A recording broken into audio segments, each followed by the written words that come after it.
Hello, I'm Cheryl Moody, and this is Shaman Says.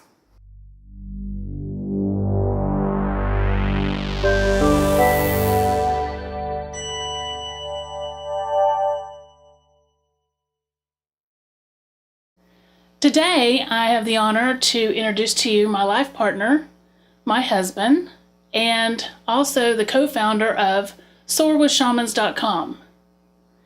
So, introducing to you today, Roaring Bear. Hey everybody, welcome.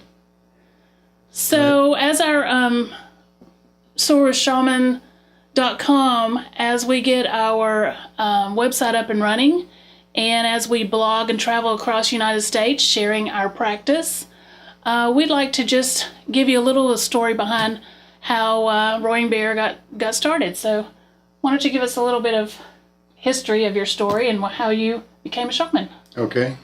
First of all, I'd like to thank you, Cheryl, and Vicki and Kevin for allowing me to be here to share with you today my story. And real quick, I guess, to say is I was like everybody else in the world. You know, went to school, got a job, worked, and, living the dream, supposedly. But wasn't really going anywhere. I never felt like I was serving a purpose.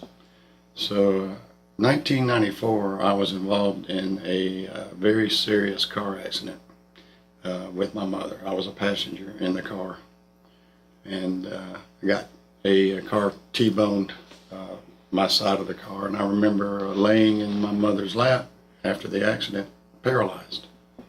Couldn't move, a lot of pain. The only way I could explain the pain would be if your arm or leg was to go to sleep, but maybe 100 times worse when it starts to wake up, that little pins and needle feeling. But it made me realize how strong the mind is, because immediately in my mind, I had accepted the fact that you're going to be a paraplegic the rest of your life. You're going to be in a wheelchair, because I could not move. I was just numb. Shortly after that, the EMT emergency crew showed up, and I remember there was a young lady. She had blonde hair and she had a big French braid, and I was laying there in the driver's seat from the passenger seat, laid over. I could think, but the pain was so unbearable. And she grabbed me, pulled me up into the passenger seat, and she uttered these words, "I'm losing him." Well, at that point, I remember feeling my eyeballs getting erratic and my eyeballs rolling up into the back of my head. And from there, my spirit left my body. I levitated about 20 feet above the car.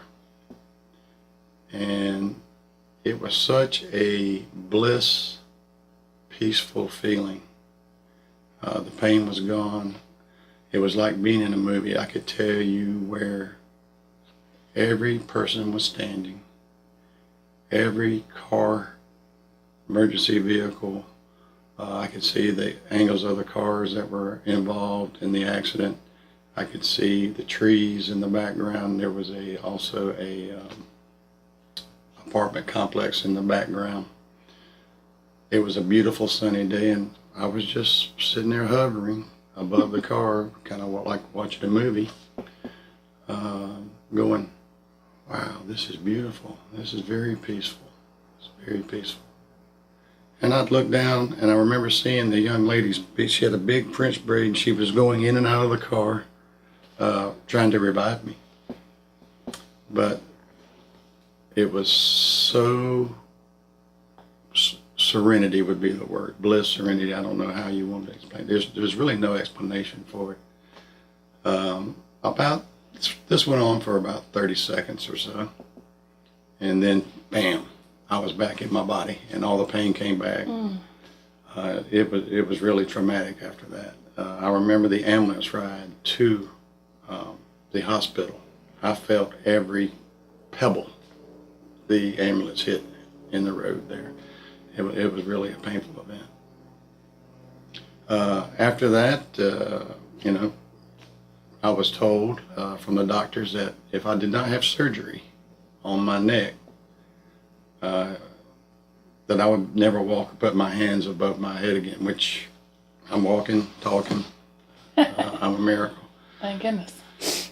I chose not to have surgery, and little did I know that my higher self is already teaching me lessons, but I just was not awake enough yet to understand the lessons that I was being taught. And that's true with all of us. We're so flooded and bombarded with stuff that you're supposed to be doing, and stuff society tells you that it's right and wrong to be successful, that you can't really hear your higher self, or you lose contact with your higher self. So with that said, I chose not to have surgery. They prescribed me all these drugs, said I was making a mistake.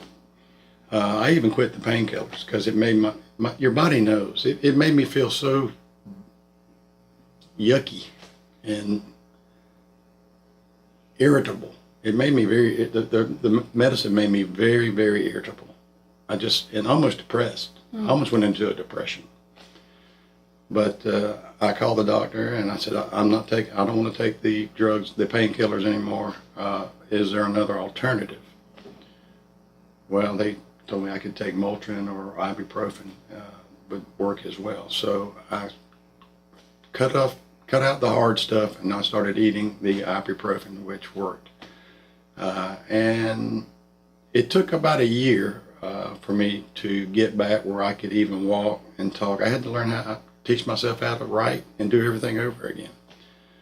But like I was telling you, little did I know that my soul or my higher self is already teaching me that you can heal yourself. You don't need surgery. You don't need doctors all the time. The body and your inner self knows what to do. With that said, I met my lovely partner here, Cheryl, almost 1 year to the date later. And we've been together almost for 20 years since then. Cheryl has always been into the zodiac, the tarot cards, the higher self, the spiritual realm. She's always been poking me, hey, you need to read this book. You should do this. You should do this. You should do that. And I was resistant because I had experienced death and survived. So with that said, I knew that there was another level beyond the flesh or the physical.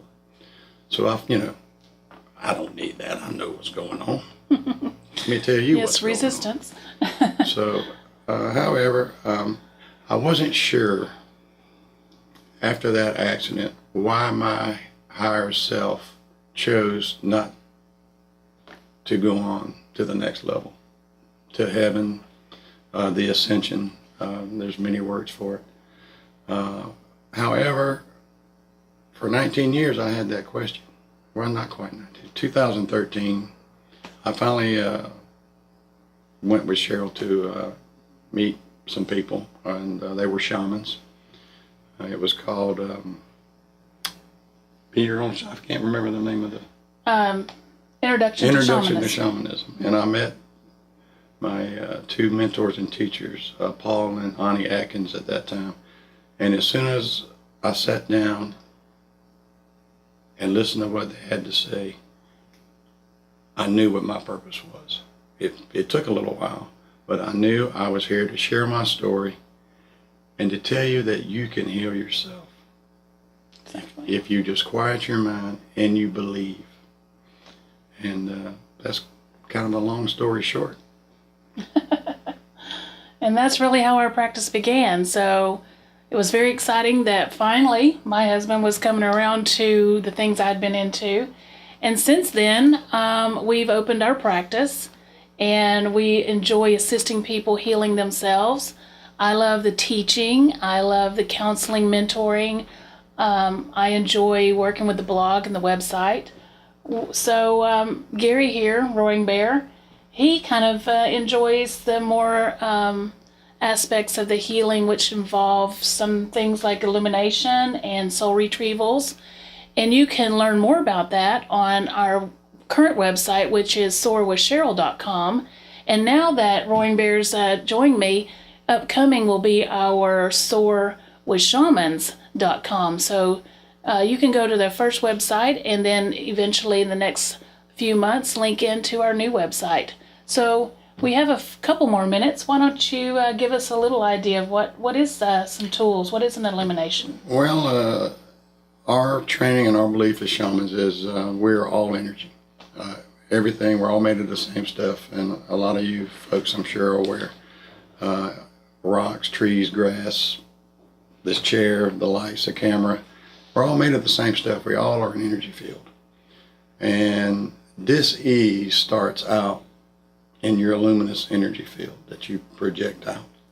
And if you don't address the dis-ease or the issue that is buried deep inside the mind, it works its way in through your energy field and gets into the physical body, which causes dis-ease. With an illumination, real quick overview on that is we usually have a consultation. We ask you to pick a couple of things that you feel like that are bothering you inside that you would like to release to Mother Earth. And I go to work with a process, some breathing's involved, and I get you to go back and actually let go of whatever you've been holding back in your body to get it out so your body can heal. Wonderful. And of course, that's just some of the tools. There's several that we just don't have enough time to go into, but again, you can look at our website and get some more in depth. So as we get ready to take our practice on the road, be sure that you stay tuned for more Shaman Says, and also to take a look at our memberships that's going to be coming up, and you can do some of the healing practices remote, and you can follow us on our blog and also do some meditation with us. So there's lots of exciting things coming our way. And is there anything else that you'd like to cover about our practice? Well, I think I should maybe tell everyone how I got my name, Roaring Bear. Okay, that's good. During my training, we all went through our own illuminations and worked on our own, cleaning our own rivers. You have to heal yourself before you can heal others. And with that said, during my vision quest or illuminations, these huge brown Alaskan grizzly roaring bear was like in my face going rah, and it was amazing. But I had no fear. And the bear is healing. The bear also stands for an awakening inside. So it just felt like it was telling me that you're a healer and you are awakening to your new path. And a lot of us, when we're on the wrong path, feel dis-ease. When you don't feel whole. And you don't know why. And the reason why is that you may not be doing what you're supposed to be doing. Again, you're bombarded from radio, TV, advertising, and marketing about what you should be doing instead of what you should be doing. I know that may sound like a cliche, but keep it simple, I say. So a lot of times you may just need to stop, meditate, and think about what your passion is and what your goal is. My goal is to serve. I've always been in the service industry. I've never been a carpenter or a painter or anything. I've always dealt one-on-one with people in customer service. So like I said, your higher self always knows. We just are not always awake enough to understand it. And it took something like a death experience for me to figure that out, but it took me 20 years later to really figure it out. So don't let time get in your way. There's plenty of time for you to do all the things that you want to do in life. Great. So as we wrap up today with Shaman Says, I'd like to leave you with dream big. And if your dreams are not scaring you to death, or at least half to death, then you need to dream a little bigger.